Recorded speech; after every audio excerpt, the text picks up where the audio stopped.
Saludar a todas y todos quienes nos acompañan el día de hoy, darles la bienvenida a la Escuela de Formación para Líderes en Ecología y Medio Ambiente de la Municipalidad de Macul. Mi nombre es Cristian Villarroel, soy el coordinador general de esta iniciativa que cuenta con la colaboración interdisciplinaria de un conjunto de direcciones municipales y un equipo de trabajo que ha preparado, digamos, una agenda que esperamos desarrollar con cada una y cada uno de ustedes en el transcurso de estos 2 meses que comienza hoy día, noviembre y diciembre en particular. El objetivo, obviamente, es contribuir a la formación y al trabajo colaborativo, asociativo, en materias de formación socioambiental.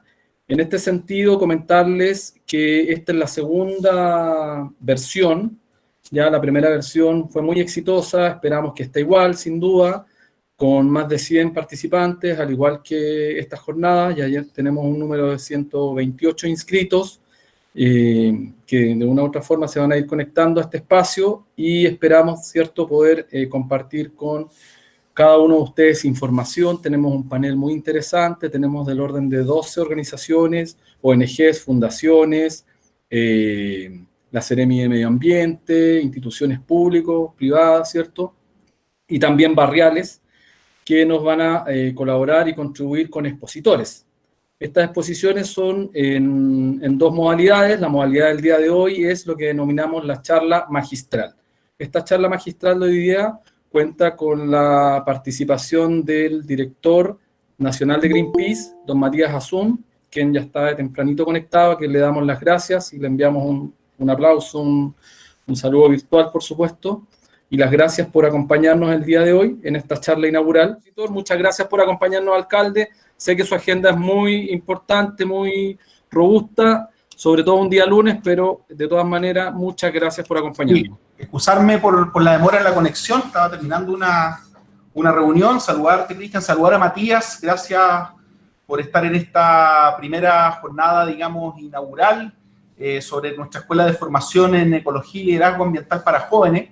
Esta es la segunda escuela que hacemos, hicimos una el año pasado con amplia participación y estamos muy contentos, obviamente, de la cantidad de jóvenes de nuestra comuna que se han inscrito nuevamente a participar de esta escuela. Para nosotros es súper relevante poder desarrollar estas iniciativas, más aún en el contexto político y social que estamos viviendo, digamos. Hace poco, precisamente el domingo antepasado, millones de chilenos y chilenas dieron una señal potente de lo que significa cómo vamos a construir un nuevo pacto social, una nueva constitución que nos rija por una cantidad importante de años. Y si bien, digamos, la gran impronta apuntaba precisamente a cambiar las reglas, ¿no es cierto? Hay un tema que para nosotros es fundamental y que además debe estar presente dentro de lo que es precisamente la nueva constitución, que va a ser precisamente el tema medioambiental.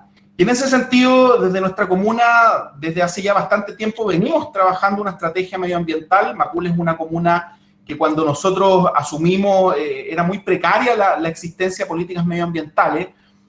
No ha sido fácil, debo reconocerlo, que de alguna manera hemos tratado de impulsar una serie de iniciativas, porque el medio ambiente no solamente se trata de tener plazas bonitas, digamos, o sea, hay todo un tema que se vincula en cuanto a lo que es la conciencia, en cuanto a lo que es la educación, en cuanto a lo que es la existencia de infraestructura en los municipios.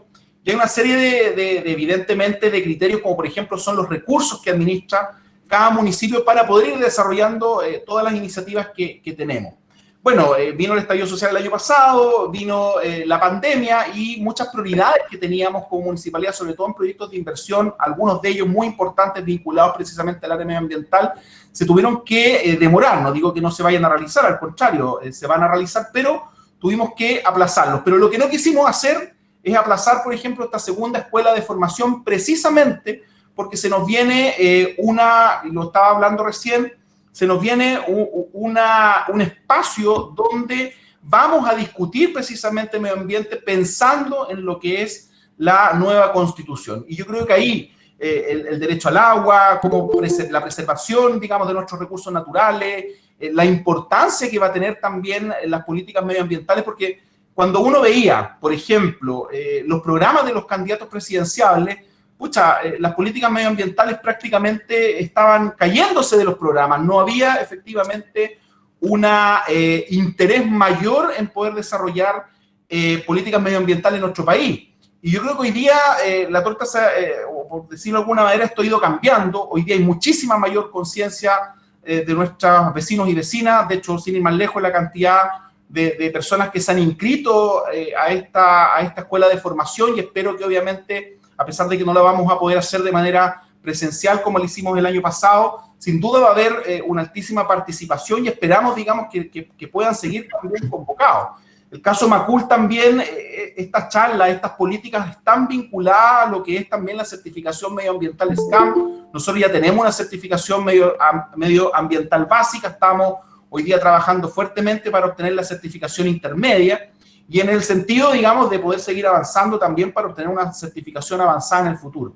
Pero yo creo que esto no lo puede hacer solo un municipio, que es importante que el municipio haga inversión en materia medioambiental, cuide, por ejemplo, su recurso hídrico, sin duda trabaje criterios vinculados precisamente a la protección del medio ambiente, pero que es importante tener una ciudadanía empoderada, una ciudadanía informada, y qué mejor que hacerlo precisamente desde la juventud y abrir también los espacios para que podamos desarrollar este tipo de iniciativas. Así que no me quiero extender más, agradecerles obviamente a cada uno de ustedes que estén el día de hoy conectado, agradecerte, Matías, también por tu tiempo y esta charla que precisamente apunta al liderazgo juvenil en campaña y activismo ecológico en el siglo XXI. Yo creo que hoy día hay mucho que hacer, hay mucho que decir y podamos trabajar desde el proceso constituyente en algo tan relevante que es en definitiva mantener un medio ambiente que nos permita a nosotros, como ciudadanos de un planeta, porque ni siquiera estamos hablando de una comuna y de un país, sino que de un planeta, a poder mantenernos y vivir bien, ¿ya? Así que nada, pues agradecerles a cada uno de ustedes que estén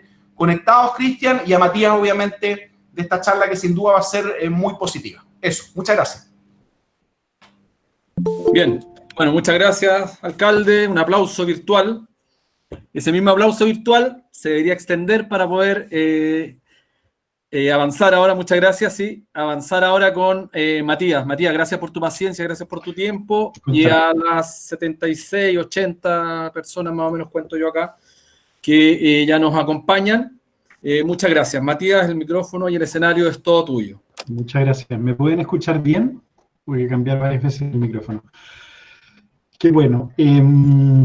Siempre es bueno escuchar a políticos electos de manera digna, de manera independiente, además, alcalde. Un gusto estar en su comuna y poder participar de esto. Además, Cristian es un muy querido amigo y compañero de unas cuantas batallas, si me permite decirlo. Y guardamos, la verdad, un cariño muy profundo por Macul.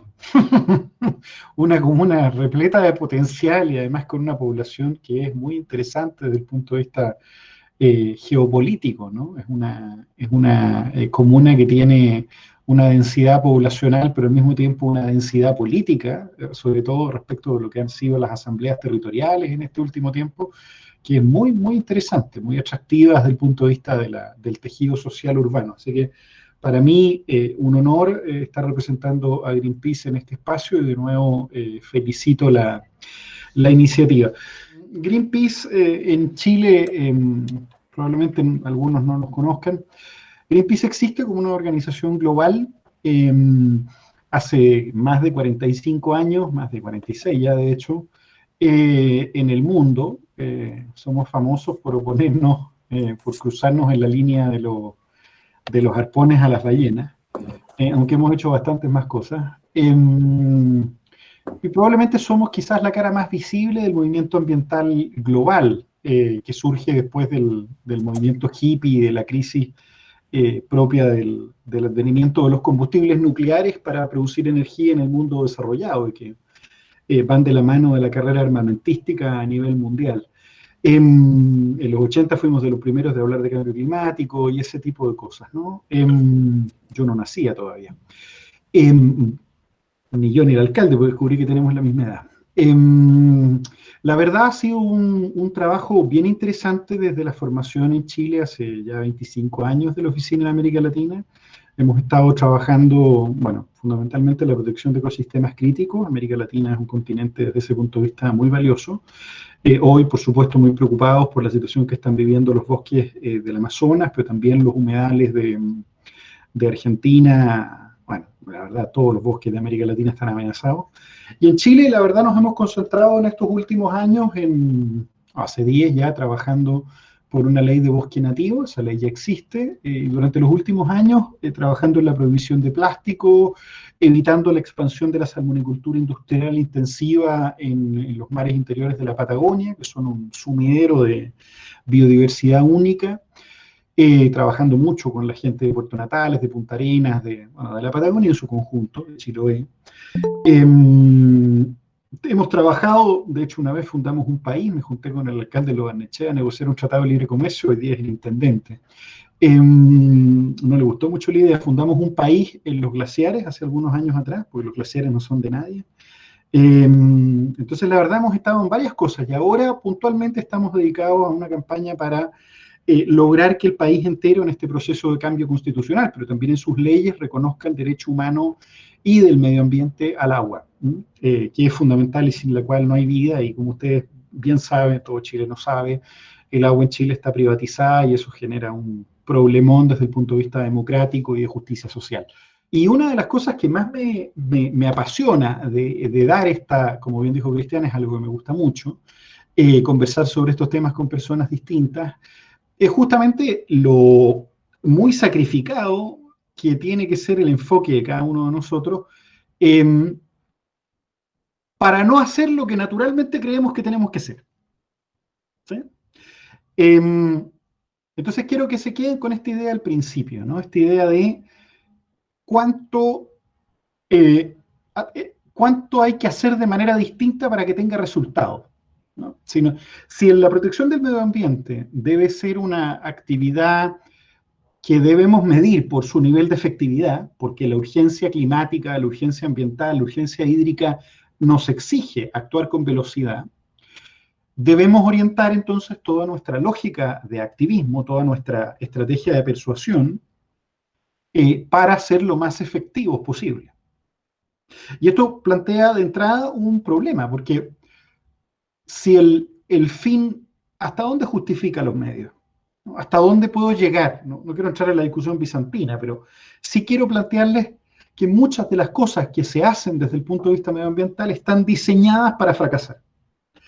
Y justamente lo que yo quisiera explicarles es cómo minimizar la probabilidad de fracasar, más aún cuando además buena parte de los ambientalistas, perdonen, pero la presentación viene en este tono, sabe que va a fracasar y no hace nada por cambiarlo. ¿Sí? Por lo tanto, en términos prácticos, diseñamos una actividad para escucharnos a nosotros mismos, porque nos parece razonable lo que estamos diciendo, con total independencia de si eso genera impacto en el mundo o no. Y ya me van a entender a medida que vamos avanzando en la presentación. Un segundito, aquí tengo que aprender a pasar las páginas de nuevo. A ver si lo logro ahora. Aquí estamos. Lo primero es preguntarnos, voy a ir muy rápido en esta, porque después les puedo pasar las láminas, me pedía Cristian dejárselas. Pero, ¿qué es una campaña, no? Es una palabra que viene de la jerga militar, que tiene por función pensar una campaña ambiental. Es un conjunto de esfuerzos, evidentemente, para conseguir un fin determinado, que tiene un periodo de tiempo, tiene un conjunto de esfuerzos orientados a un fin específico, ¿no?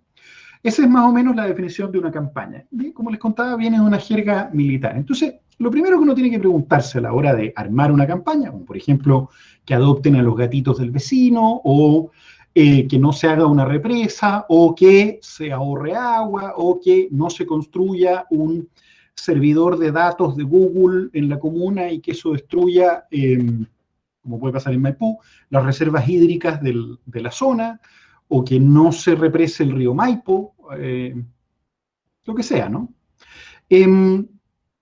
Hay que marcar eso en el marco de una campaña, ¿no? Sin embargo, aquí es donde empezamos a preguntarnos un poquito el asunto, ¿no? De fondo. Hacer un servidor de datos de Google, por ejemplo, que chupe 375 litros por segundo, suponiendo, ¿no? Para que se hagan hoy día la idea, cada uno de ustedes gasta 172 litros de agua al día. Eso es lo que dicen las sanitarias que cada uno de nosotros usamos. Entonces yo les pregunto, que se haga en Maipú un servidor de datos de Google que utilice 375 litros por segundo desde napa subterránea, ¿le parece una buena idea? Bueno, podría tener argumentos, ¿no? Pero estando las cosas hídricas como están, probablemente sería buena idea no hacerlo, ¿no? Entonces, uno ahí tiene de partida una primera posición, ¿no? Supongamos que estamos hablando del servidor de datos de Google, proyecto que por lo demás existe y es real. ¿Me siguen? ¿Están pudiendo seguir la conversación a buen ritmo o muy rápido? Vale. Sin embargo, el servidor de datos de Google es completamente legal. Destruir glaciares es completamente legal en Chile, ¿no? Secar un humedal para construir un proyecto inmobiliario es completamente legal en Chile. Talar bosque nativo en ciertas condiciones es completamente legal. Y uno se pregunta, bueno, capaz que hacer campañas ambientales no sea únicamente exigir que se cumpla la ley, como por ejemplo en el caso de la infancia, que no le peguen a un niño, ¿no? Una campaña por el cuidado de los niños, ¿no? O que alimenten a los leones del zoológico, una campaña animalista. En el caso de las cuestiones ambientales muchas veces hay que cambiar lo que entendemos por posible, lo que nos coloca a priori en una posición bastante incómoda. Si yo les planteara, por ejemplo, ustedes, ¿no? Perdonen, veo solo unos pocos, pero pueden levantar la mano. Ustedes el tema ambiental, levántenla en función de la pantalla. ¿Cuánto los motiva si tuvieran que colocarlo en un estándar, ¿no? No sé si me pueden ver, pero mientras más levantado, más importante es, ¿no? ¿Qué nivel de importancia le dan? Alto, ¿no?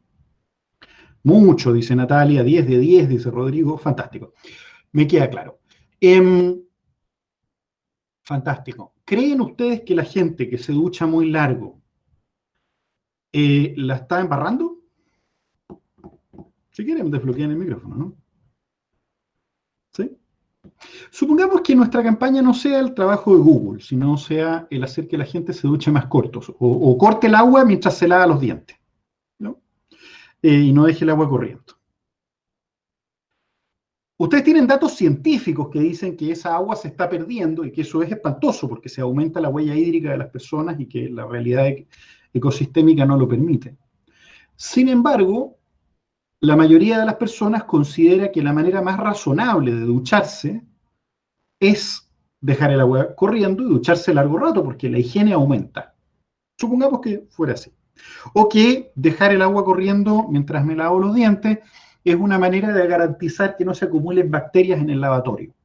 Es decir, la gente tiene una visión radicalmente distinta, ¿no? Como, por ejemplo, podría ser ir a comprar el pan y no traer una bolsa hace algunos años atrás. La gente considera que el plástico es una buena idea, ¿no? Comprar cecina, salame, por ejemplo, ancho del plástico, la gente dice, pero ese plástico es tremendamente necesario porque de esa manera garantizo que el salame me dura más y además llega limpio a mi casa y no envuelto por las manos del carnicero que vaya a saber Dios que tocó. Por tanto, en el minuto en el que ustedes deciden hacer una campaña ambiental, están a priori en contra del sentido común de una población que por algo hace las cosas como las hace. ¿Se entiende lo que planteo? Esto quiere decir, en términos prácticos, que en el minuto en el que uno decide hacer una campaña medioambiental, decide hacer una campaña que supone cambios de hábito, como mínimo, probablemente cambios de representación, cambios de conocimiento, cambios de relacionamiento, cambios de los equilibrios de poder, pero como mínimo un cambio de comportamiento y de hábito respecto de algo que la población hace de manera natural. Lo que significa, en términos prácticos, que en el minuto en el que ustedes deciden hacer una campaña ambiental, toman a priori una posición contrasistémica. Aprietas ahí y está desbloqueado. ¿Sí? ¿Se sumó alguien ahí al audio? Contrasistémica. ¿Qué significa contrasistémico en términos bien concretos? Cuando las mujeres querían entrar a votar, ¿no? La reacción de la gente, ¿cuál fue? De los hombres que reinaban en la política, ¿no? Las mujeres van a ser irresponsables. ¿Cómo van a saber votar las mujeres? Esa fue la respuesta que recibieron, ¿no? Cuando después se intentó prohibir el trabajo infantil, la respuesta fue, pero el trabajo infantil dignifica. El trabajo infantil es una fuente laboral para las familias, una fuente laboral para las personas. Cuando en el mundo ambiental se nos ocurrió que las ballenas no eran comida, la respuesta que recibimos desde los sectores más tradicionales fue, pero las ballenas son una enorme cantidad de comida y se pueden procesar, se puede hacer aceite para lámparas, se pueden hacer un montón de cosas con las ballenas, ¿no? Hoy cuando les decimos, miren compañeros, la verdad la minería no es tan importante como la protección de los glaciares, el mundo de la minería, el mundo de la política, el mundo de los empresarios, nos vienen a decir, espérense, los glaciares se van a derretir igual. Nosotros tenemos que hacer negocio, y el negocio de Chile es el cobre y es la minería. No nos vengan con estos temas.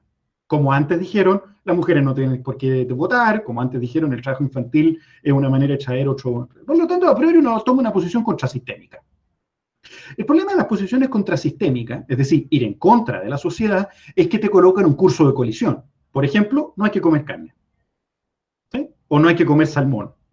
O las paltas están secando petorca y eso le priva la vida a la gente. O encender la luz, como el 40% viene de zonas de sacrificio de carbón, es parte del problema. Y entramos en la dinámica de la culpa, ¿no? Parte de asumirse en una posición contrasistémica supone a priori que uno tiene un problema. La idea que uno tiene no le entra a las demás personas. ¿Han tratado de conversar con sus parejas sobre no comer carne? Sobre el tío lejano el día domingo. Tío, no coma tanta carne, la carne hace mal, ¿no? La respuesta que han recibido, ¿cuál es? Oye, qué buena idea, ¿me informaré o váyanse al carajo, ¿no? La respuesta ha sido, no me jodas con tus tonteritas de niño animalista, ¿no? De jovencito animalista, ¿qué es esto, ¿no? Por lo tanto, el problema principal que tengo es que en la medida en que decido hacer una campaña ambiental, estoy a priori en contra de la sociedad en algún punto. ¿Cómo persuado a esa misma sociedad de hacerlo de una manera más efectiva? Y ahí es donde está el problema, ¿no? Por ejemplo, no sé si se acuerdan algunos de ustedes, cómo conseguíamos que el país entero entendiera que era posible vivir sin represar la Patagonia completa, o que no necesitamos el carbón. ¿Se acuerdan? Hace algunos años cuando nos decían, tan locos ustedes, ¿cómo vamos a depender de la energía del viento o de la energía solar si solo hay sol de noche? Ahora hay baterías, se puede acumular energía, pero nos decían eso hace 5 años atrás, ¿no? Y yo ya he cambiado. En 5 años más, ¿qué nos va a decir el tío sobre la carne, no? Todo varía, pero a priori uno tiene un problema, porque las campañas ambientales, me quise detener un segundo, suponen entonces que uno tiene una idea. Entonces la peor tontera que uno puede hacer, para decirlo en castellano castizo, es salir a pregonarle al mundo que uno tiene razón y el resto no. Es lo peor que uno puede hacer, ¿no? Como yo sí sé cómo lavarse los dientes, yo sí sé cómo comer, por eso soy vegetariano, yo sí sé, no como tú, que eres parte del problema, compostar todos mis residuos, ¿sí? Quien no lleva bolsa al supermercado, reutilizable, es parte del problema y por lo tanto un criminal, ¿no? Esta gente que ahorra agua y la acumula en la tina, ¿no? Y básicamente, imagínense que alguien lo hiciera, ¿no? No sé si alguno de ustedes lo hace, pero acumulan el agua de la ducha en la tina y con eso la van tirando al excusado para poder higienizar el proceso. Está fantástico, ¿no? Pero de ahí a que alguien adopte esa posición se requieren ciertas transiciones, cierta gradualidad, ¿no? Entonces, para no demorarme más, lo primero que les quiero plantear es que uno de los grandes problemas cuando uno hace campañas, sobre todo campañas ambientales, es que uno está en contra de las convicciones de una sociedad. Y eso plantea un problema enorme. ¿Cómo hago el judo para utilizar esas convenciones en contra, a favor de mis propias ideas y en contra del status quo que estoy tratando de cambiar, ¿no? Entonces, lo primero es que uno evidentemente tendría que, en la medida en que entiendes cuál es el problema, el siguiente paso es, por ejemplo, quiero que se cuide el agua, quiero que no se construyan represas, quiero que la energía en Chile sea más verde, quiero que el agua esté disponible para los animales y las personas y la naturaleza. Bueno, lo segundo es ir a la ciencia, a los datos duros, ¿no? A los datos fácticos. Es muy importante, ¿no? El siguiente paso, uno dice, ok, tengo que enseñarle a la gente a lavarse los dientes en menos tiempo, ¿cómo lo hago? ¿Cuánta agua se pierde? ¿Cómo se puede hacer? ¿Se pueden lavar realmente los dientes de manera efectiva con la espumita que se produce con la saliva en la boca o realmente necesito más? Preguntas como esa hay que hacerse en términos prácticos, por así decirlo. ¿Se pueden hacer bolsas plásticas de materiales que se degraden? Ok, y esas bolsas plásticas que se deshacen con el toque, al toque con el agua, ¿dejan residuos químicos y son peores todavía o no? Son preguntas que uno tiene que hacerse, ¿no? En esta primera etapa. Es decir, uno ya entendió que está en contra de la sociedad, por así decirlo, ¿no? El siguiente paso es documentarse científicamente. El siguiente paso es construir objetivos. Yo después les dejo las láminas para poder hacerlo. Es decir, ¿qué quiero que ocurra? ¿Quién quiero que lo haga? ¿Cómo quiero que lo haga? ¿Cuándo quiero que lo haga? ¿Dónde quiero que lo haga? ¿Y con qué medios voy a lograr que lo haga? Estas son las preguntas propias de una campaña. Cuando uno tiene estos objetivos claros, tiene la campaña armada. Entonces estoy en contra del mundo, estoy siendo muy grosero en lo que voy a decir, pero estoy, en términos generales, en contra de las convicciones de una sociedad. Luego me informo, luego planteo objetivos de orden táctico, ¿sí? De orden concreto, estratégico. Y luego empieza la campaña. Recién ahí empieza la campaña. Y la primera duda de una campaña, la primera pregunta es, ¿quién es quién en el campo que quiero intervenir? ¿Quién es quién? ¿No? ¿Cuáles son las personas que rondan el ámbito de poder de esa decisión? Tengo que analizar las fuerzas sobre una realidad. Si les parece, de ahora en adelante podríamos usar como caso, para no hablar de lavarse los dientes y de todos los casos, aunque siempre se me va la mano para hablar de otras cosas, pero podríamos hablar puntualmente de la ley de glaciares, la protección de glaciares. ¿Parece? La primera pregunta que hay que hacerse es, ok, los científicos dicen que necesitamos una ley de glaciares. ¿Quién toma la decisión de tener una ley de glaciares? La respuesta lógica es el Congreso, ¿no? ¿Quién influye sobre el Congreso? ¿Quiénes son los tomadores de decisiones sobre el Congreso? Que Codelco sea una empresa minera que aporte parte importante del PIB y del presupuesto de la nación, y por lo tanto, que afecte los compromisos de los parlamentarios para construir más o menos hospitales, más o menos escuelas, más o menos centros de salud dental para su territorio. ¿Es importante? Codelco ¿puede entonces jugar un papel bloqueando las negociaciones?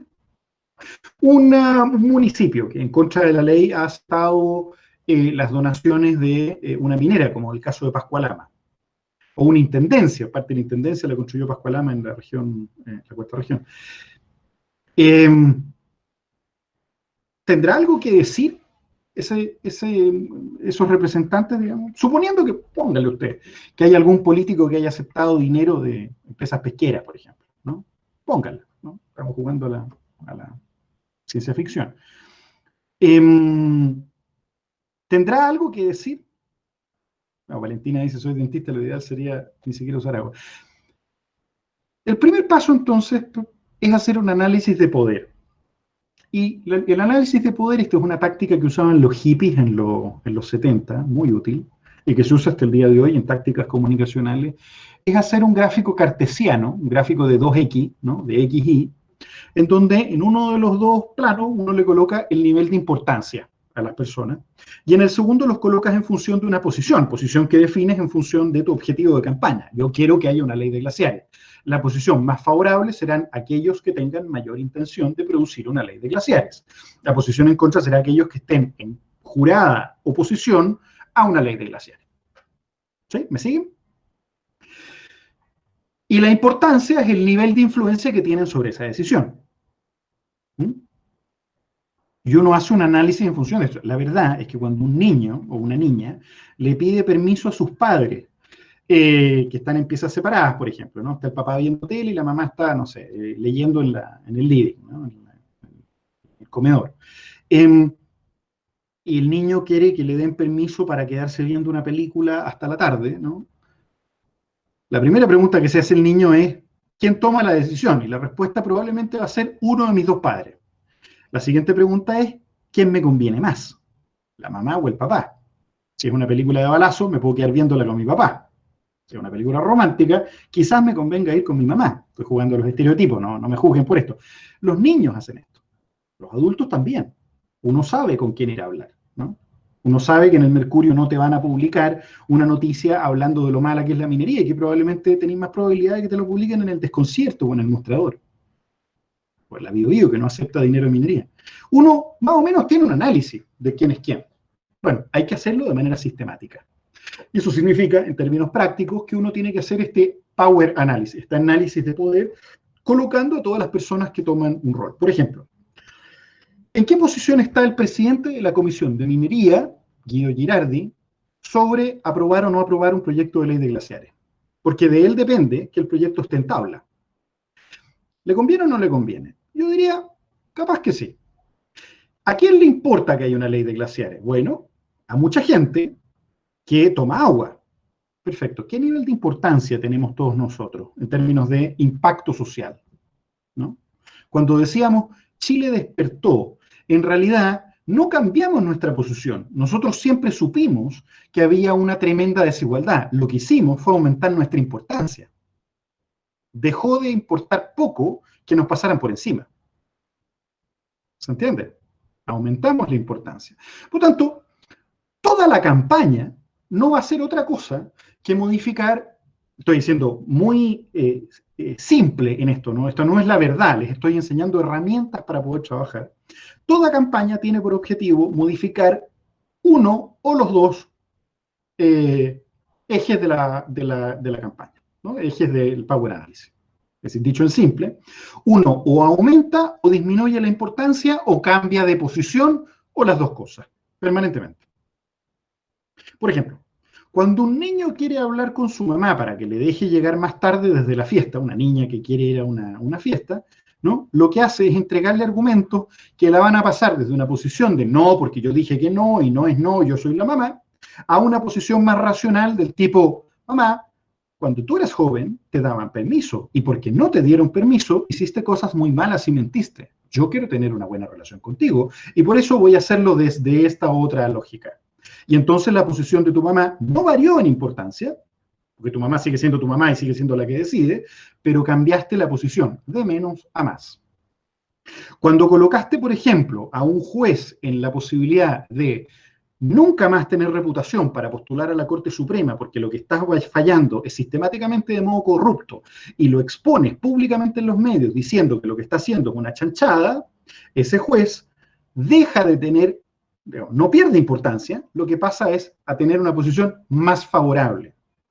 Como cuando Greenpeace visitó las sedes de todos los diputados que estaban oponiéndose a la ley glaciar, y a cada uno de ellos les colocamos un lienzo con el número total de glaciares que en su región estaban dejando desprotegidos. Entonces le colocamos al diputado Fernando Mesa un banner gigantesco de 5 por 5 metros frente a su delegación, diciendo: el señor diputado Mesa no quiere proteger 727 glaciares de la región en la cual es.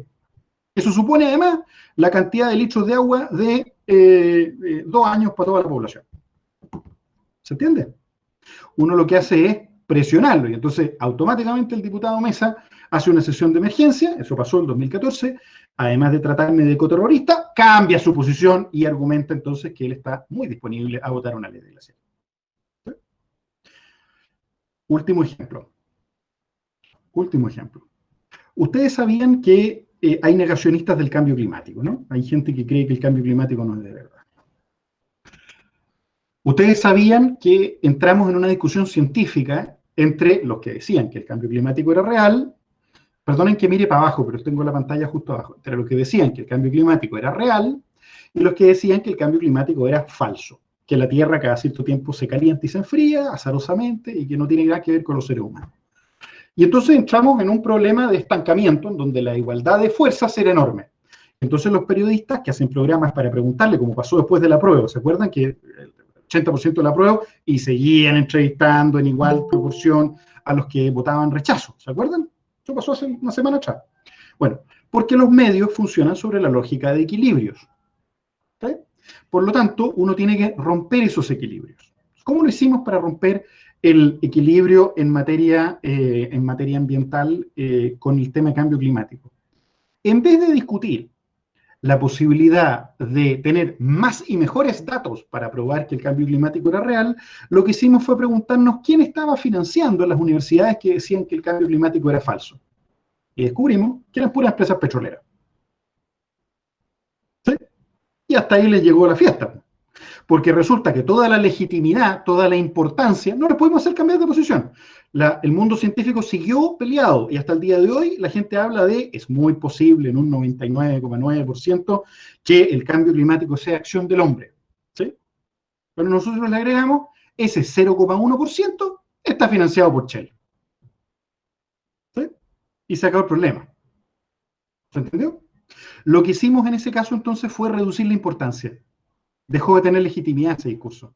Como por ejemplo, cuando en el caso, para volver al tema acá, lo que dijimos fue que, a ver, es el caso de Isquia Siches con el colegio médico, ¿no? Cuando Isquia se plantea como la contraparte de Mañalich, ¿no? Neutraliza el discurso unívoco de Mañalich. ¿Se entiende? Pero empata. El problema es que empata. ¿Cómo se rompe? Con simpatía. Entonces se rompe con una persona que sea más afable, más sincera, más simpática. No sé si lo consiguió realmente Isquia, pero Mañalich, el gran problema de Mañalich fue haber sido un tipo pesado y duro, si uno lo analiza desde el punto de vista comunicacional, ¿no? Poco asertivo, que se peleó con la prensa, que se cabrió y se la dio, y entonces generó un problema, y perdió importancia. Y cuando uno pierde importancia, deja de estar en la posición ideal para gobernar una situación. ¿Se entiende?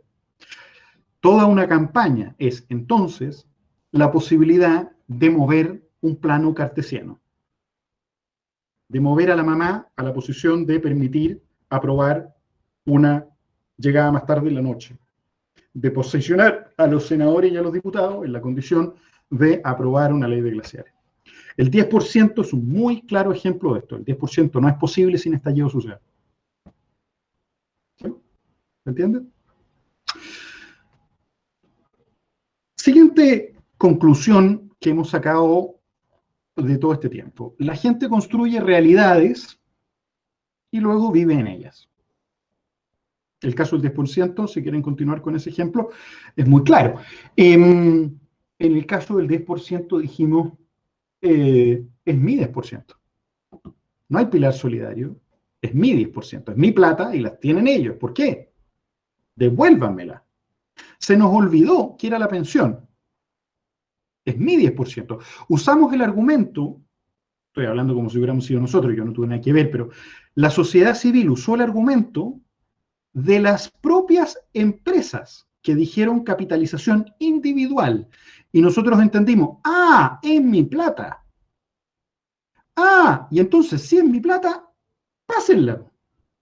¿No me quieren dar bono? ¿No me quieren ayudar? Yo hoy día necesito mi plata. No significa que yo no necesite pensión. Yo necesito mi plata. ¿Qué significa? Que construimos un diagnóstico en donde la realidad estaba individualizada y le pedimos ese 10%, porque lo necesitábamos. Aquí yo creo que muchos que se subieron por atrás a la micro, pero lo necesitábamos. Es decir, usamos el propio argumento de la empresa, de las AFP, de la capitalización individual, a favor de todo esto, ¿no? Y así es como se empieza a construir. Pero hay que entender entonces dónde está la gente. ¿Qué es lo que dice la gente? ¿No? Y ahí es súper importante establecer que, esta es una vuelta que me voy a dar un poquito más larga, uno está en el ámbito de lo que puede controlar, ¿no?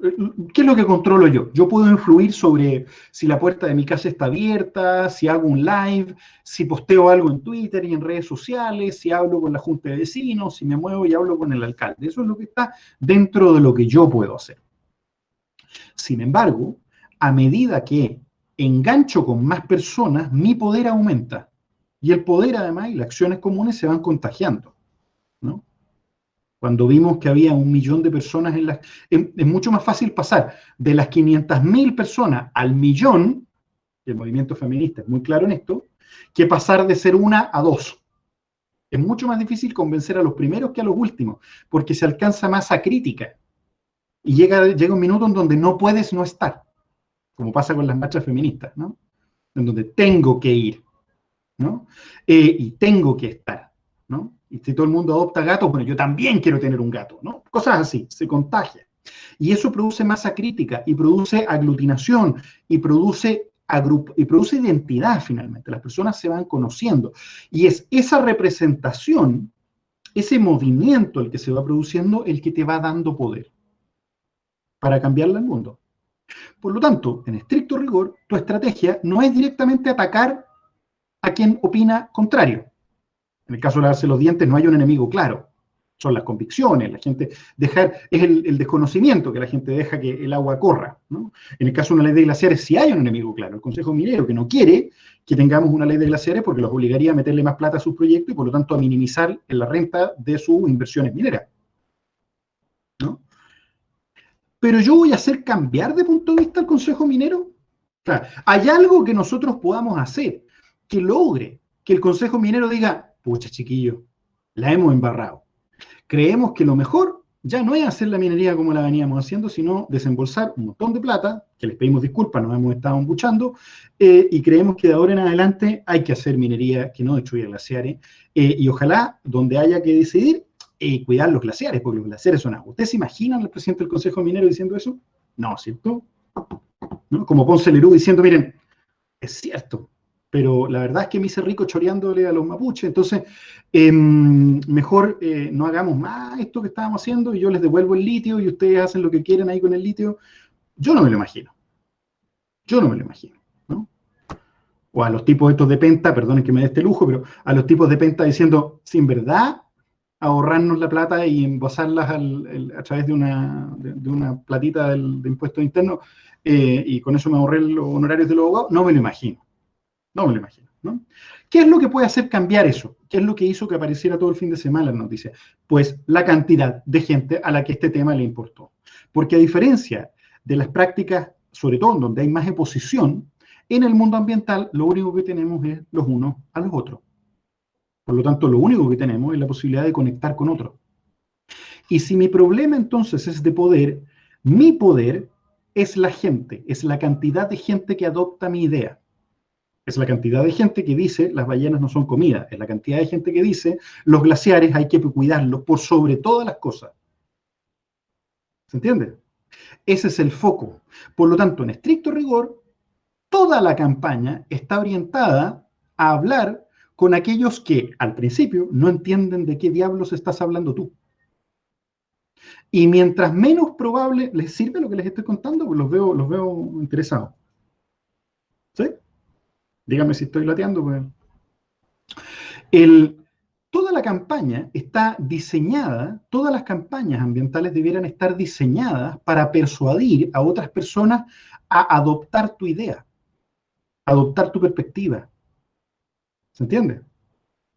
La campaña no está hecha para ir en contra de alguien.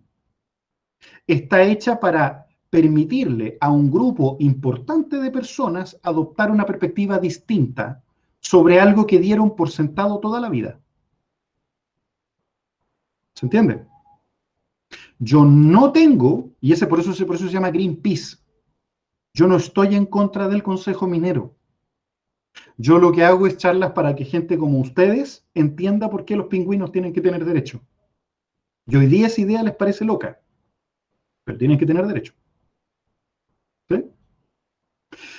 Por lo tanto, a priori, la lógica indica que aunque seas el más experto sobre un tema, lo más razonable es que te olvides de eso y simplemente trates de entender dónde está la otra persona.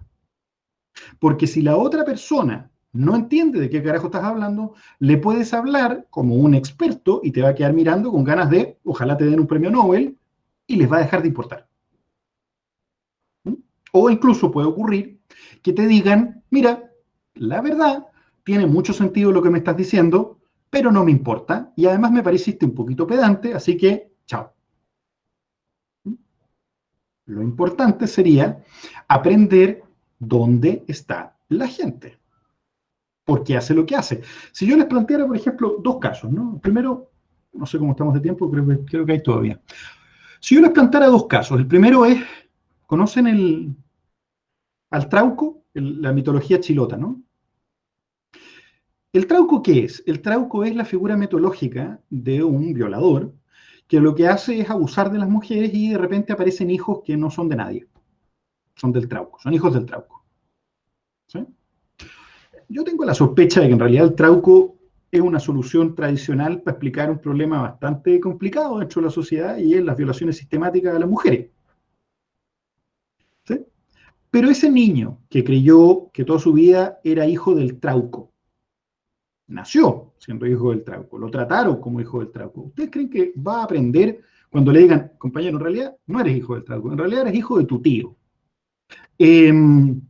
el choque emocional le va a decir, no, pues socio, yo soy hijo del Trauco, ¿no? O a mi papá se lo llevó el Caleuche, no era que fuera un curado y se fue y me mandó a cambiar, se lo llevó el Caleuche, ¿no?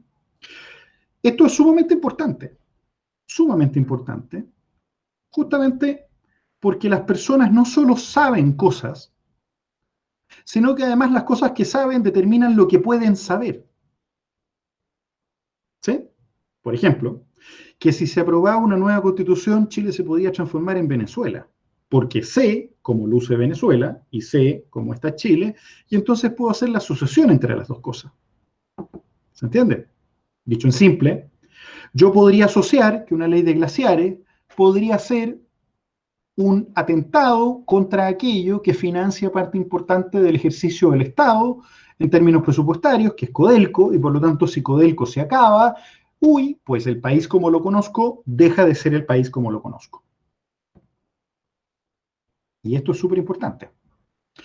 Porque entonces yo tengo dos tipos de aprendizaje, ¿no? Las cosas que sé y las cosas que puedo saber. ¿Sí? No sé si ustedes sabían, pero una cuestión de cómo funciona la cabeza de los humanos, digamos. Yo soy psicólogo, no periodista, por cierto. ¿Cómo funciona la cabeza de los humanos, no? Para aprender a sumar hay que saber, ¿sabían ustedes? Perdón, para aprender a restar hay que saber sumar, ¿sabían? No se puede aprender a restar sin saber sumar, no se puede. Es una cuestión básica, ¿no? Y para aprender a multiplicar tengo que saber sumar, pero para dividir tengo que saber sumar y restar. ¿Se acuerdan cuando nos enseñaban en la básica cómo se restaba? Si yo no sé restar, no puedo aprender a dividir. Y esto es fundamental, ¿eh? Porque el conocimiento se construye sobre la base de, si lo planteamos desde una lógica de paradigma cognitivo más puro, se plantea como un conjunto de ladrillos que van construyendo una estructura, que va teniendo una forma, que es finalmente tu propia percepción sobre el mundo, ¿no? Construir una relación de pareja es hacer un poquito eso entre dos personas, ¿no? Criar un niño es ayudar a ese proceso. Pero las personas van decidiendo que aprendan. Entonces, esto nos plantea varios problemas, porque lo primero es lo que las personas saben, luego lo que las personas pueden saber y luego lo que las personas probablemente después pueden saber. Dicho en simple. ¿Se acuerdan hace 15 años cuando decíamos que la energía del viento podía producir energía suficiente para alimentar una ciudad? Y uno decía, nada, ¿dónde? No te creo, ¿no? Y de repente empezaron a aparecer aerogeneradores por todos lados y uno dice, ya, pero ¿y cuando no sopla viento? Bueno, y en unos años más capaz que la gente diga, se resolvía con batería, era re fácil, ¿no? Les voy a poner otro ejemplo, ¿no? En marzo, cuando nos dijeron que la pandemia podía significar que los niños se quedaran en la casa y que no tuviéramos más clases, que no hubieran más viajes y que no íbamos a poder salir de nuestra ciudad y no íbamos a tener más vuelos, ¿qué dijimos todos? Nada, ¿dónde? ¿Cómo? Jamás. Y aquí estamos, nos adaptamos. Podríamos haber sabido que no iba a pasar nada grave en términos de que los niños estuvieran en clase, desde el punto de vista de lo que estaba en juego, digamos, de la salud. Evidentemente no es lo ideal que los niños aprendan por videoconferencia, ¿no? Pero era mejor que se quedaran en la casa. Y todos nosotros tuvimos una resistencia brutal a que eso pasara. Y sin embargo lo aceptamos. No estaba dentro de nuestra zona de desarrollo lejano, a eso se refiere ZDL, y quien quiera leer más, este es un trabajo de un psicólogo ruso que se llama Lev Semenovich Vygotsky. No estaba dentro de nuestras posibilidades en marzo suponer que la pedagogía a distancia era una buena idea. Nos parecía una locura, y hoy nos parece súper buena idea, dentro de las opciones que tenemos. ¿Se entiende? Hoy, o hace 20 años atrás, Codelco publicaba memorias en donde decía que los glaciares eran un riesgo, porque los glaciares son ríos de agua congelada, que pueden caer sobre los rajos mineros, entonces tenían un cañón para dispararle a los glaciares, cosa de volarlos, y así evitaban que les cayera encima. Esa era la convicción sobre los glaciares de Codelco el 82. Hoy día no se atreverían a hacer algo así. Hoy estamos avanzando, y el conocimiento es dinámico. Justamente, Alonso, justamente, tal cual. Por lo tanto, a priori, el primer problema que tenemos cuando hacemos campaña es que probablemente todo lo que sabemos es un problema. Y deberíamos reemplazar todo lo que sabemos por aquello que es útil para los efectos de la campaña. ¿Se entiende? Todas las razones por las cuales yo llegué a la conclusión de que no había que comer carne o que había que proteger los glaciares, a priori no necesariamente las comparte la contraparte, que es la persona a la cual tengo que llegar para conseguir proteger los glaciares. Y esto supone una incomodidad muy profunda, porque supone que cada uno de nosotros tiene que renunciar no a sus convicciones, sino a su necesidad de escucharse a sí mismo. Perdón, ¿se acuerdan que les decía al principio que esta iba a ser una charla incómoda? Bueno, se trata justamente de pensar de qué forma comunico y persuado mejor mis ideas. ¿Me entiendes? Si yo fuera por el mundo diciendo todos los que usan bolsas plásticas son cómplices de este sistema capitalista, individualista y neoliberal, que lo único que hace es alienarnos, mañana me encierran. Y no me escucha nadie y no tengo la oportunidad de hablar con 74 personas hoy día. Sería un tipo desagradable al que nadie quería escuchar. ¿Se entiende cuando digo es probable que estés equivocado? ¿No? Cuando uno escucha a alguien dando instrucciones sobre cómo hay que hacer compostaje, sobre cómo hay que procesar los residuos, sobre por qué es tan importante cambiar el baño de la casa por un balde con arena, ¿no? En vez de usar el excusado, cosas que me ha tocado ver, uno dice, es posible que estés en lo cierto, sin embargo, hoy no estoy preparado para tener esa conversación. El trabajo de un activista ambiental debe ser necesariamente ir avanzando gradualmente en esa transformación.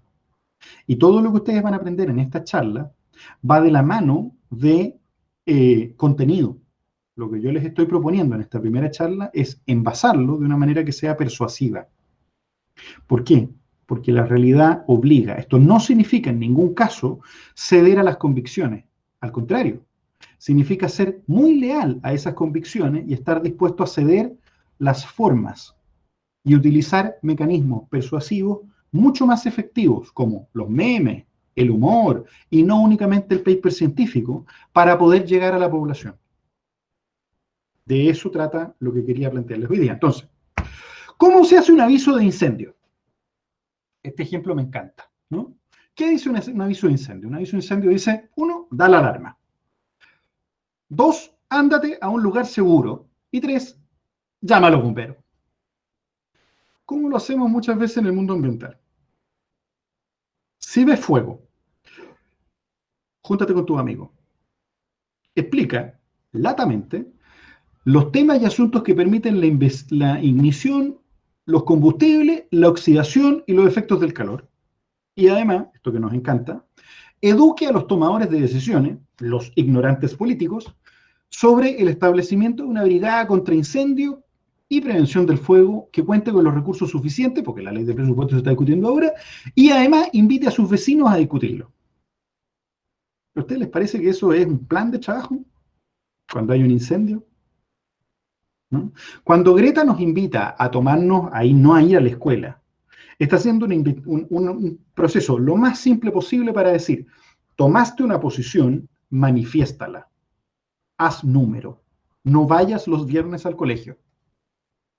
Porque no tiene sentido ir los viernes al colegio si lo que está en juego es el futuro de la humanidad completa. Ese es el statement.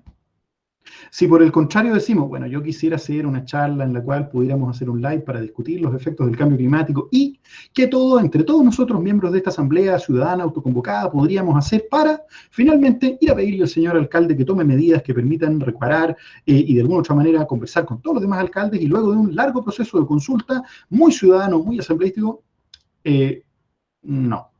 ¿Se entiende? No funciona así, es mucho más concreto, ¿no? ¿Qué se puede hacer para simplificar ese proceso? Es parte del liderazgo ambiental. Y entonces aquí viene un aspecto que es fundamental, muy importante, ¿no? La culpa no es del resto, porque la gente no sabe, no tiene la información. El que a mí más me gusta, el ejemplo que a mí más me gusta, es el ejemplo de por qué la gente no compra el mejor detergente verde. Y la realidad es porque no tiene plata para comprar un detergente verde, ¿no? ¿Por qué la gente no recicla? Muchas veces porque no hay dónde reciclar. Probablemente si hubieran más espacios reciclaría más gente, ¿no? ¿Cuántos de ustedes no utilizan bolsas de plástico para botar la basura? ¿Cuántos de ustedes saben que se pueden hacer bolsas de papel de diario que permiten además reducir la carga? No sabían, no tenían idea. Yo hasta esta charla no había hablado con un dentista que me dijera que fíjense, un dentista que dice, lo ideal es no usar agua.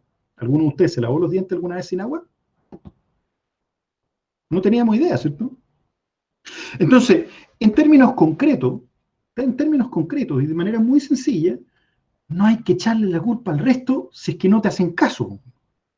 Lo que yo controlo es la forma en la que yo hago campaña. No puedo responsabilizar al resto y decirles a todos ellos, son todos ustedes cómplices de este capitalismo individualizante espantoso.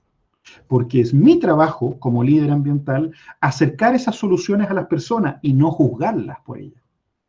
No establecer un mecanismo sancionatorio y punitivo respecto de aquellos que no pueden hacerlo. ¿Sí? Imagínense si yo como, ¿has visto cuando pasan las marchas por las calles y desde la calle los ciclistas o los otros te gritan y dicen, los mirones, ¿no? ¿No? En vez de invitar a la gente a participar, a sumarse de una manera efectiva y simpática, ¿no? Yo siempre he pensado que esas cosas hacen muy mal. En el mundo ambiental, ¿no? Es decir, todos los que no están en la marcha son parte del problema y traducir que ir a la marcha es la solución. ¿Dónde la vieron eso? Por lo tanto, el problema de toda campaña ambiental es la resistencia al cambio. Y la primera resistencia al cambio es la tuya. ¿Eh? Si yo quiero que la gente deje de comer carne, lo primero que tengo que hacer es ceder a todos los argumentos de la forma en la que a mí me convencieron, porque no puedo exigirle al resto de la gente que esa misma línea le llegue al resto. Sigamos avanzando. ¿Conocen la pirámide de necesidades de Maslow? Maslow era un psicólogo que habló sobre desarrollo humano y él estableció que habían varios tipos de necesidades, ¿no? Desde las más básicas, alimentarse, tener techo, etcétera, hasta ser parte de un colectivo y finalmente, evidentemente, ser feliz, ¿no? O sea, aquí los compañeros que seguramente son colegas psicólogos lo deben conocer más que bien, que los periodistas también. Las necesidades de Maslow entonces suponen que yo voy satisfaciendo mis necesidades de abajo para arriba. Los primeros son los settlers, ¿no? Quédense con esta imagen, ¿no? Settlers, prospects y pioneros. Dicho en simple, los primeros satisfacen la necesidad de alimento y abrigo, techo y comida. Los segundos, por así decirlo, después de que uno satisface eso, dice la teoría de Maslow, uno empieza a pensar en los comportamientos gregarios, ser parte de un grupo y en ese grupo ser alguien. Y luego vienen las necesidades de los pioneros, técnicamente son un poquito más elaborados, y entonces podrían plantear la necesidad de satisfacción emocional más profunda, ¿no? Sentirme realizado, sentirme pleno, sentirme feliz, sentirme un individuo completo. ¿Se entiende? Lo que dice Maslow es yo voy paso a paso. ¿Cómo piensan los settlers? Son conformistas, yo siempre lo pienso así, ¿no? Piensen ustedes en un grupo de mujeres pobladoras que vivió toda su vida en un campamento, que han tenido una vida muy dura y que tienen un par de hijos, y uno de esos hijos puede ser, o hija, puede ser médico. Ellos se van desde el campamento a vivir a una villa, ¿no? Y están preocupados porque la villa tiene personas que vienen de otros campamentos y en esos otros campamentos habían redes de microtráfico y tienen miedo de que los niños cuando salgan a jugar o vayan al colegio se pongan en contacto con hijos de microtraficantes y por lo tanto se maleen, ¿no? ¿Cómo vive esta gente? Son fundamentalmente conformistas, ¿no? Lo que tengo es la seguridad. Son orientados a la seguridad, ¿no? Lo que quiero es tratar de que mi hijo esté seguro y esa seguridad la obtengo hoy en mi vida más personal. Le temo al riesgo y percibo al mundo como un mundo amenazante. Déjenme explicarles la vuelta completa y voy a poder hacerlo de manera más rápida. Por el otro lado están los pioneros, en el tope de la pirámide, ¿no? Los pioneros serían, por así decirlo, aquellos que adoptan rápidamente el cambio, son autónomos, son orientados. No perciban que estoy tratando de colocar algunos mejores como otros, ¿no? Por favor, no se queden con esa idea. Estoy simplemente describiendo tipos de público en función de escalas valóricas. Todos tenemos tías y tíos que son settlers, ¿no? Los pioneros. Los pioneros son los early adopters, los tipos que adoptan un conocimiento nuevo, una práctica nueva, ¿no? Son autónomos, están orientados hacia la individualización, tienen un comportamiento que en general tiende a ser un poquito más ético, basado en sus propios criterios personales, y perciben al mundo como un lugar imperfecto, ¿no? Que eventualmente pueden intervenir sobre él. Probablemente muchos de ustedes, por estar en esta charla, son más bien pioneros. Y en el medio están los prospects, los prospectos, ¿no? Lo que quieren es pertenecer, son en general individualistas, para bien y para mal, quieren pasarlo bien, quieren estar tranquilos, les gusta la modernidad, se adaptan bien al cambio, están orientados por el contexto, y la verdad, muchos de ellos piensan que si el mundo fuera justo, yo podría mostrar lo que valgo. Pensemos una campaña ambiental para prevenir la energía nuclear, ¿no? En el caso de los settlers, que lo que buscan es la estabilidad, lo que buscan es la seguridad, la campaña de energía nuclear sería muy simple, ¿no? Si te van a instalar una central nuclear, ¿me están escuchando sobre esto? Díganme si se escucha bien. Si te van a instalar una central nuclear cerca de tu casa, tu hijo va a tener un tentáculo en la cabeza, ¿no? Esa es como la manera más brutal de plantearlo, ¿no? ¿A qué me refiero con esto, no? El mundo es tremendamente amenazante y hay un montón de personas que quisieran construir una central nuclear enfrente a tu casa, y lo más probable es que haya una fuga, y lo más probable es que finalmente te salgan alas en la oreja, ¿no? Y tu hijo tenga tentáculo y camine por las paredes. Y la gente lo que va a decir es, espérate, el mundo es amenazante, yo lo que quiero es seguridad, esto me amenaza en la seguridad, a mí no me gusta entonces la energía nuclear. Pero ¿qué van a decir los prospects? Los prospects lo que van a decir es, justamente ahí, lo que van a decir los prospects es, no es tan así. La realidad no es que el mundo es tan amenazante, el mundo en realidad es un lugar medio injusto, medio loco, ¿no? Y a mí me gustaría participar. A esta gente, ¿cómo se le vende? Se le vende de la siguiente manera. Si tú le dices las centrales nucleares, un poco lo que pasó con Fukushima, ¿se acuerdan? Cuando dijimos, estalló Fukushima, y la respuesta de la gente fue, es que eran, perdón, cuando estalló, ¿cómo se llama la central rusa? ¿Cómo que se llama? Chernobyl, ¿no?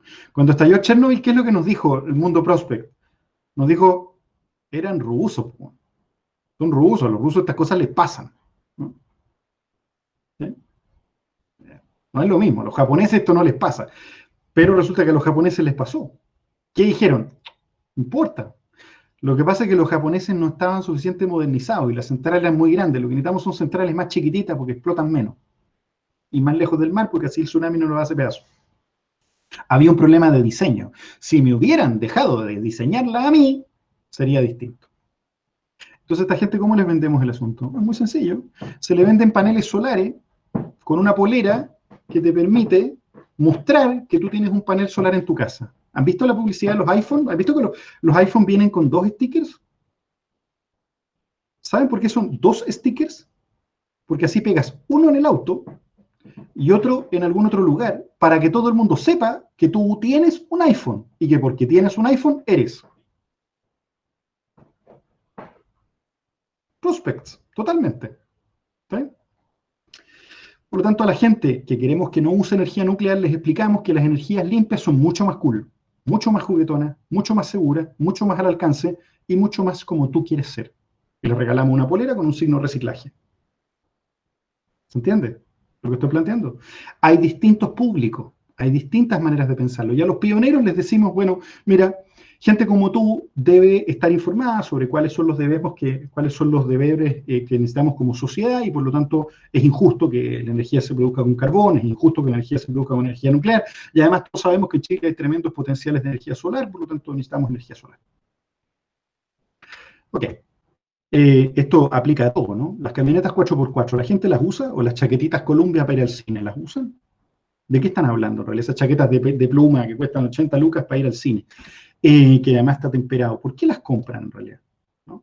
Las compran porque les dicen algo sobre su identidad. La gente compra vehículos 4x4 y nunca sale de la ciudad, porque les dice algo sobre su identidad, sobre poder ser. Consumen para hacer. No estoy haciendo un juicio de valor, estoy diciendo así funciona. La campaña más efectiva, con esto me estoy acercando al final, Cristian, la campaña más efectiva alguna vez hecha para juntar recursos para combatir el virus del SIDA fue una campaña que inventaron unos publicistas que se llama Red. ¿Han visto que a veces el Apple Store o el Google Store tiene todas las aplicaciones de rojo? Hay un Angry Birds versión roja. Ustedes pueden bajar un juego rojo, que la única diferencia que tiene es que el icono se ve rojo. Esa campaña juntó más recursos que nada en la historia para combatir el SIDA. Y era porque todos nosotros, cuando abríamos el celular, podíamos tener una imagen roja, ¿no? Se vendían Ferrari también, pero las actividades en el celular. La proporción en el mundo, les voy a preguntar cuántos creen ustedes que son settlers, pioneros y prospectos. Y la gran realidad es que más del 65%, incluso los países en vías de desarrollo, son prospects. No se mueven ni por el miedo ni por las decisiones éticas, se mueven por la necesidad de pertenecer. ¿Han visto que las camionetas de 4x4 dicen Patagonia sin represa? ¿Cómo se explica uno que una camioneta petrolera 4x4 con patones que lo único que hace es destruir la naturaleza tenga una cuestión que dice Patagonia sin represa o no Alto Maipo? ¿No? Y la razón es porque construye identidad, construye la posibilidad de juntarnos. Los últimos estudios demuestran que quienes participamos de las marchas lo hacemos porque nos encontramos, porque es un espacio para vernos. La marcha feminista, desde ese punto de vista del 8 de marzo, fue un placer. Se encontraron y se tomaron las calles y lo pasaron bien y se sintieron seguras. No hubo solo una reivindicación política en ese acto, hubo la posibilidad de utilizar el espacio público, ¿no? La Plaza de la Dignidad no es solo un sumidero de demandas sociales, es un lugar para ir a almorzar. No sé si vieron un video muy lindo, muy lindo, grabado sobre unos niños, donde les preguntan sobre la Plaza de la Dignidad y la primera línea y muchas otras cosas. Ellos tienen sus propias opiniones, por supuesto, pero hay uno de los niños que dice, de una manera que es realmente emocionante, venden pizza. Una de las razones para ir a la Plaza de la Dignidad acompañando a los papás es que venden pizza. Y es rica la pizza, y no está mal que así sea. Está rico salvar el medio ambiente, está divertido, es sabroso, nos podemos encontrar, ¿no?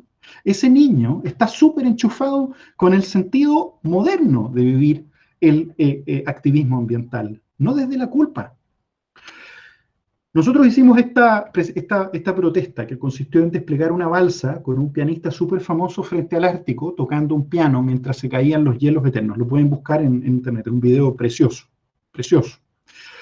Fue una de las cosas más vistas.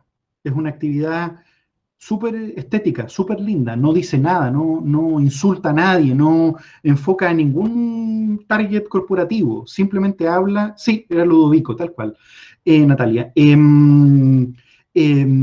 lo hicimos y era precioso el lugar y funcionó súper bien. Quizás la estética es el camino, no necesariamente el tomarse un edificio o cruzarse frente a un barco ballenero. Hay múltiples herramientas para comunicarse y hablar con las personas. Ya estoy terminando, ¿no? Una de ellas es una plataforma que tenemos nosotros que es muy parecida a Change, que se llama Hagamos Eco. En honor al tiempo me voy a ir apurando. ¿Cómo se puede conversar con las personas en el mundo digital? Pues haciendo encuestas. Todos ustedes tienen Gmail, estamos conectados por Google, usen formularios, pásenselos a sus contactos, mándenles preguntas y pregúntenle a la gente. Y luego incluso no tienen ni siquiera que saber analizar, simplemente construyen una nube de palabras, ponen nube de palabras en Google, agarran todas las respuestas y las tiran, ¿no? Yo esta es una respuesta que le hice a algunos amigos, les pregunté, ¿por qué son importantes los glaciares? Agarré todas las respuestas que estaban en esa base de datos, las tiré a una nube de palabras y agua. Entonces, cuando la próxima vez que yo hable, ¿dónde están las personas? ¿Qué son los glaciares? Agua, son reservas de agua, son importantes para el planeta, son agua dulce, además. Dulce es una palabra que yo no sabía que la gente tenía tan incorporada. Yo habría hablado de agua potable porque experto, ¿no? Porque hablo en difícil, por así decirlo, ¿no? Le puedes preguntar distintas cosas a las personas, ¿no? ¿Qué medios de comunicación utiliza usted? Y la respuesta de toda la gente fue Internet. Ok, ¿dónde tengo que hablar? Bueno, en Internet. Cuente una historia. Esto es súper importante. Siempre cuente una historia cuando está haciendo campaña. Engancha a la gente en una idea. tiene etapas, tiene actores, tiene desenlace. Entonces los dejo después para que lo puedan ver. Sea positivo y sea lúdico cuando pueda. No pierda la oportunidad de ser lúdico. Nunca. No se compre el cuento de la seguridad, ¿no? Quiero plantearles cómo se hacen actividades, ya estoy terminando. ¿Cómo se hace una actividad? ¿Cómo se decide sobre una actividad? ¿No? Nosotros tenemos 4 categorías de actividades para poder darle momentum a la campaña, para ir contando los capítulos. Y las pueden ver abajo, hay un cuadrito que se ve, ven, acción directa, perdón que está en inglés esto, acción directa, comunicación directa, foto oportunidad y protesta propiamente tal. ¿Cuáles son? La acción directa implicaría ponerse enfrente al barco ballenero. La comunicación directa significa llevar un mensaje, decirle algo al tomador de decisiones o al influenciador. La foto oportunidad es una foto simbólica, ¿no? Y la protesta es juntar un montón de gente para protestar, ¿no? Les voy a dejar esta lámina para poder explicarlo después. Sí, bueno, está un poquito pasados de tiempo, pero en términos generales, la acción directa hay que usarla para marcar la línea, para decir hasta dónde se puede y hasta dónde no se puede, ¿no? Hasta dónde aceptamos y hasta dónde no aceptamos, ¿no? La acción directa sería ir y etiquetar toda la carne del supermercado diciendo carne producto de tortura, ¿no? La acción directa sería llamar a tomarnos la embajada de Brasil, por ejemplo, porque no nos gustan las políticas de Bolsonaro. Eso sería acción directa, ¿no? La comunicación directa sería ir con un mensaje, con un megáfono, a gritar todo el día frente. ¿Se acuerdan cuando tomaron preso a Pinochet, lo que hacían los protestantes, ¿no? Que iban y le gritaban a la embajada de España, suéltenlo, suéltenlo. Bueno, eso es comunicación directa. La foto oportunidad es simbólica, tiene que ser estéticamente bonita, y la protesta implica, evidentemente, mostrar el poder de tu masa. Esas son básicamente las 4 grandes actividades que se pueden plantear. Les voy a dejar esta lámina después para que la puedan ver, ¿no? Siempre sean flexibles, porque no existe un mecanismo de actividades mejor que otro. Cada uno es pertinente de acuerdo a la estrategia, y la estrategia la definimos al primer momento. Siempre es muy importante invitar a los otros, ¿no? Invitar a las personas y no olvidarse de estar metidos con otros. Y quiero plantearles sobre esto una teoría que hemos estado trabajando este último tiempo y que habla sobre los vínculos débiles, ¿no? Un sociólogo que se llama Granovetter. Es muy interesante lo que él plantea, ¿no? ¿Cómo conseguimos trabajo? ¿No? ¿Cómo funciona la sociedad? ¿Cómo conseguimos trabajo? La realidad es que la probabilidad de que te dé empleo tu familia más directa es muy baja. Pero es probable que tu familia conozca a alguien que conozca a alguien que te dé empleo. Ese es un vínculo débil, ¿no?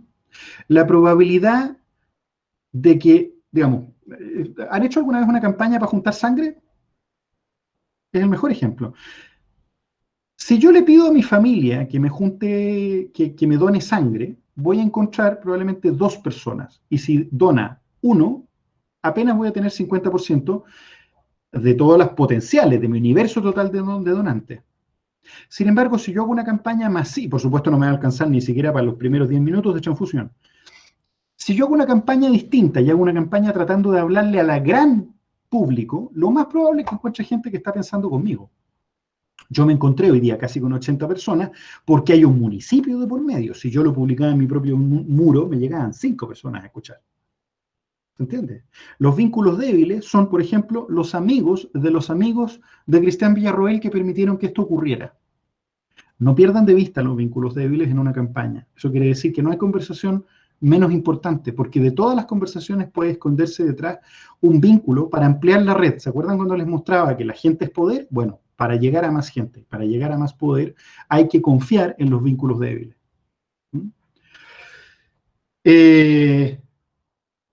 Quiero terminar con esta lámina, pero ya me pasé bastante en el tiempo. 4 advertencias para hacer campañas, ¿no? Lo que planteas no va a resultar. Tu plan no va a funcionar. Denlo por hecho. Planteaste algo, es una muy buena idea, pero lo más probable es que no te funcione y que tengas que adaptarlo en el camino. No se desesperen, eso pasa. Sobre todo cuando uno está combatiendo al sentido común mismo. Va a haber lío, va a haber bajas, se van a pelear, habrá momentos de mucho aburrimiento y de decepción. Va a pasar, prepárense. Porque no solo hay que hacer sacrificio, además hay que tener una resistencia terrible. ¿Sí? Van a haber cosas que te van a frustrar y te van a dar rabia, y te va a dar mucha rabia. Y va a pasar. Y está bueno que lo sepas desde el principio. Esto es parte del liderazgo ambiental, ¿no? Y hay ciertas cuestiones en las cuales no vas a poder controlar la situación. Para todo esto, si hiciste una buena campaña con buenos objetivos, con buena capacidad, con buen desarrollo y con un equipo potente, vas a poder volver a revisar tus objetivos o incluso la base científica de lo que estás planteando. Y es natural que en toda campaña eso ocurra. Es muy importante entonces tener presente estas advertencias y los principios que les decía al inicio y durante toda esta presentación respecto de no creerse dueños de la verdad y estar abiertos a escuchar, a pesar de que en el fondo las convicciones y las razones por las cuales estamos peleando son nuestras más profundas motivaciones, pero es súper importante estar presente, conectado con lo que las personas están diciendo y desde ahí plantear otro mundo posible. Y eso supone también entender que el camino va a estar repleto de obstáculos. Eso era lo que les quería mostrar hoy día. Perdonen que la última parte la hice un poquito más rápida, pero vi que se me pasó el tiempo. Perfecto. Muchas gracias, Matías, psicólogo, director nacional de Greenpeace Chile. Hemos puesto el enlace respectivo para que lo conozcan quienes no conocen. Es una organización internacional de tremendo prestigio y ha querido estar presente el día de hoy. Yo le doy las gracias. Mi aplauso virtual a la distancia y el de cada uno de ustedes. Si le movemos las manitos, yo creo que él se va a sentir muy agradecido porque nos está viendo. Así que queremos pasar a una instancia de diálogo. Justamente hay otra pregunta de Richard, me parece, sobre los decretos de escasez hídrica, ¿no? Ah, perfecto, sí, él también. También lo tengo anotadito acá. Él es de acá de la región metropolitana, otra comuna. Claro. Démosle con eso. Sí. Es difícil, voy a tratar de mezclar las cosas que dije con el ejemplo de la campaña que estamos llevando, ¿no? La campaña que estamos llevando actualmente es una campaña cuyo objetivo es garantizar que el agua sea un derecho humano, ¿no? Para las personas y por lo tanto también para la naturaleza, que deje de ser una mercancía privatizada. Pero esto que les acabo de explicar es hablar en difícil, ¿no? Esto que les acabo de explicar es un diagnóstico, ¿no? Como los niños en África tienen hambre. Uy, qué mal, ¿no? Pero ¿qué puedo hacer yo para cambiarlo? ¿No? Es el ejemplo concreto del fuego, ¿no? Todos sabemos que el fuego se produce por oxigenación, porque hay combustible, porque hay oxígeno, porque hay material para incendiarse, y todos podemos hablar sobre el problema. Todos sabemos por qué hay niños con hambre en África, ¿no? ¿Qué podemos hacer nosotros para cambiarlo? Es parte del problema, ¿no? ¿Cuál fue nuestra invitación? Vaya y vote apruebo. Porque sin el apruebo no podemos cambiar la Constitución, y la Constitución hoy es una tranca para este cambio, ¿no? Es una forma concreta de manifestarse, ¿no? Y no nos equivocamos en eso, porque buena parte de la población que vive en zonas que están privadas de agua o contaminadas en sus recursos hídricos votaron por el apruebo, ¿no? Quizás es un poco simple la lectura que estoy ofreciendo, pero en términos prácticos pareciera ser que buena parte de las personas que viven injusticias cotidianas vieron en la Constitución una oportunidad, en el cambio constitucional, una oportunidad histórica única. Las campañas tienen que tener esa segunda pata, ¿no? ¿Y qué es lo que estamos haciendo desde hace varios meses? Pues ofrecerles a las personas el sumarse de manera muy concreta a colaborar en un caso específico de campaña, que es el caso del Melón, ¿no? El Melón es una comunidad que queda en la Ruta 5 Norte, ¿no? En la comuna de Nogales, en donde un pueblito de un par de miles de personas literalmente está viendo cómo se secan sus aguas porque todos los días una minera chupa y chupa agua desde las napas subterráneas, ¿no? Le estamos pidiendo a la gente entonces que en vez de seguir, dando el ejemplo muy concreto, ¿no? En vez de seguir la idea tradicional de campaña, que sería comprender el problema y abordarlo en su complejidad, bueno, derechamente lo que hagan sea ir y pedirle a Anglo American que devuelva el agua. Anglo American es la minera, que renuncie a sus derechos de agua. Si logramos hacer que esa minera en ese pueblo, que se llama El Melón, renuncie a sus derechos de agua, generamos una situación histórica muy significativa y sería la primera empresa que renuncia a sus derechos de agua por presión popular. La Constitución va a demorar un montón, eso la lógica de rechazo tenía razón. No se puede confiar en que en 2 años más vamos a tener una solución, porque ni siquiera vamos a tener todavía corregido el Código de Agua. Por tanto, es necesario que lo empecemos a corregir ya, porque hay miles de personas que viven solamente con agua de camiones aljibe. Por lo tanto, es tremendamente importante tomar partido. Estamos sometiendo hipótesis a esa teoría. Estamos diciéndole a la gente, súmate y participa de la actividad, y vamos a desarrollar una serie de actividades virtuales, además, para ser parte de ese movimiento. Pero no sabemos si eso va a resultar. No sabemos si la gente está dispuesta a trabajar por la comunidad del Melón. En una de esas nos va mejor protegiendo árboles o animales. En una de esas hay más disposición a cuidar a los animales que a las personas. Como punto de entrada, quiero decir. Evidentemente queremos cuidar a las personas, ¿no? No sabemos. En el caso del Ártico nos ha ido mucho mejor hablando de osos polares y de focas, ¿no? Estamos probando. ¿Cómo se puede hacer entonces una campaña? ¿Cómo se puede hacer? A veces por eso hablamos de osos polares. ¿Cómo se puede hacer una campaña por los derechos de agua en las zonas que están con escasez hídrica? Bueno, justamente, ¿qué saben las personas sobre la escasez hídrica? ¿Se va a acabar el agua cuándo? ¿Se te va a acabar y qué significa? ¿Qué probabilidad hay de que se te acabe? ¿Es la amenaza la mejor razón para hacer una campaña? ¿O la posibilidad de usar mejor el agua puede transformarse en algo lúdico y divertido? Como un Ice Water Challenge sin agua, por ejemplo. Que sea... ¿Sabían que el Ice Water Challenge es una práctica cuyo objetivo... ¿Conocen el concepto de Ice Water Challenge o no? Porque esto me permite explicar una cosa. ¿Lo conocen? ¿Les suena? Ice Water Challenge fue una práctica lúdica que inventó la fundación de Bill Gates, el dueño de Microsoft, tipo riquísimo, que consistía en que si donabas, digamos, era una campaña para donar a una enfermedad degenerativa neurológica, crónica, terrible. Si tú donabas plata, no te tenías que tirar un balde de hielo en la cabeza, con agua congelada.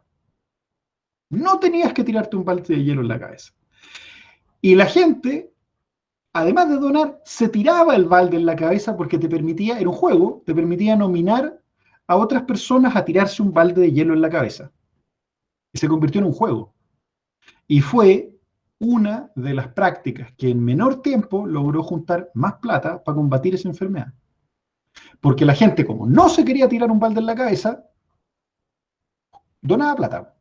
Y te permitía hablar de una enfermedad cuyo nombre no soy capaz de recordar, pero que era una enfermedad neurológica, y que juntó recursos para poder combatirla. Es súper entretenido. Hizo una campaña lúdica, ¿no? Si hiciéramos mañana una campaña para decirle a Pascua Lama, por ejemplo, ¿no? Famoso por destruir glaciares, ¿no? Una campaña que consista en me ducho cortito, dúchate tú, Pascua Lama, ¿no? Dúchate cortito tú, o a Piñera, ¿no? En vez de presidente Piñera, por ejemplo, ¿no? ¿No? Yo me ducho corto, ¿y tú, presidente? Y todos nos sacamos una foto desde la ducha, desde la tina, con agua, con espuma en la cabeza, y etiquetamos al presidente, y eso termina en la CNN diciéndole el país entero se está duchando corto y tú seguís malgastando el agua. Podemos hacer de una actividad lúdica algo súper entretenido, ¿no? Algo súper potente desde el punto de vista... Entonces, lo que quiero invitarlos a pensar es, no solo hay que pensar campañas cuyo objetivo sea la conciencia ambiental, porque la conciencia ambiental probablemente es las cosas más fáciles en cambiar para bien y para mal, y uno la cambia más o menos día por medio. Lo importante es lograr que se estabilice estructuralmente un cambio comportamental, si lo quieren ver así. Y ese cambio comportamental requiere movilizar grandes cantidades de personas por ideas distintas, como por ejemplo que los niños no tienen que trabajar, que las mujeres tienen derecho a voto, que no hay que dispararle a los pumas y que no hay que tocar los glaciares. Que los ballenas no son comida. Pero para conseguirlo hay que movilizar una enorme cantidad de personas. La educación es una táctica, pero no puede ser desde una comunicación de culpa, ¿no? Ni únicamente egoísta, ¿no? como te vas a quedar sin agua, por ejemplo, ¿no? Hay que pensarlo de una lógica. Y hay ciertas campañas que son muy difíciles. La campaña de agua es muy, muy difícil. Porque en realidad los que vivimos en la ciudad estamos cubiertos por empresas sanitarias que tienen tremendos negocios, que son capaces de dejar a todo el resto de las personas que viven fuera de la ciudad sin agua, con tal de mantener su negocio y de darnos agua a nosotros, que es lo que está pasando con Aguas Andinas. Por lo tanto, ninguno de nosotros adentro de las ciudades tiene riesgo hídrico. Ninguno. Y entonces es una campaña por los pobres, la campaña del agua. Por los pobres rurales. Y cambió tanto Chile, por eso yo ayer lo preguntaba por Twitter, ¿cambió tanto Chile para que realmente nos importen las personas que viven en el campo? Veamos. Habrá que ver. ¿Cómo conectamos esas dos cosas desde un punto de vista efectivo de comunicación? Es parte de los desafíos que tenemos pendientes en esta nueva etapa constituyente.